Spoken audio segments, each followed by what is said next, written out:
আসসালামু আলাইকুম ওরহমতুল্লাহ। হজরত আবু হুরায়রা রাদিয়াল্লাহু তাআলা আনহু বলেন, রাসূলুল্লাহ সাল্লাল্লাহু আলাইহি ওয়াসাল্লাম বলিয়াছেন, ওই ব্যক্তি ধ্বংসপ্রাপ্ত এবং অপমানিত যে স্বীয় পিতামাতা একজনকে সে বৃদ্ধ অবস্থা পাইল, কিন্তু তাহাদের সেবা যত্ন করিয়া সে বেহেশত লাভ করতে পারল না। মুসলিম শরীফ। সে কি ধ্বংসপ্রাপ্ত?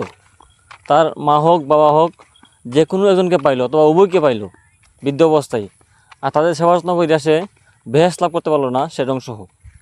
নাম্বার 2, আব্দুল্লাহ বিন মাসুদ রাদিয়াল্লাহু তাআলা আনহু বলেন যে আমি রাসূলুল্লাহ সাল্লাল্লাহু আলাইহি ওয়াসাল্লামকে জিজ্ঞাসা করিলাম, আল্লাহর নিকট সর্বাধিক প্রিয় আমল কোনটি?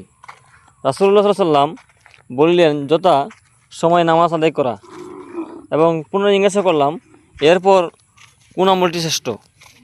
রাসূলুল্লাহ সাল্লাল্লাহু আলাইহি ওয়াসাল্লাম উত্তর দিলেন, মাতা পিতার প্রতি অনুগ্রহমূলক আচরণ করা। আবার জিজ্ঞাসা করিলাম, এরপর কোনটি? রাসূলুল্লাহ সাল্লাল্লাহু আলাইহি ওয়াসাল্লাম উত্তর দিলেন, আল্লাহর পথে জিহাদ করা। বুখারী মুসলিম। সুবহানাল্লাহ। এই দর্শক, এখান থেকে যে হাদিসের যে ইঙ্গিত হলো, এই পিতা মাতার প্রতি আনুগত্য করা, তাদের সেবা যত্ন করা এবং বৃদ্ধ অবস্থায় তাদেরকে পাইলে তাদের সেবা যত্ন করিয়া বেহেশত লাভ করা। আল্লাহ রাব্বুল আলামিন আমাদের সবাইকে পিতা মাতার সেবা যত্ন করার এবং বেহেশত লাভ করার তৌফিক দান করুক। আমিন। আসসালামু আলাইকুম ওয়া রাহমাতুল্লাহি ওয়া বারাকাতুহু।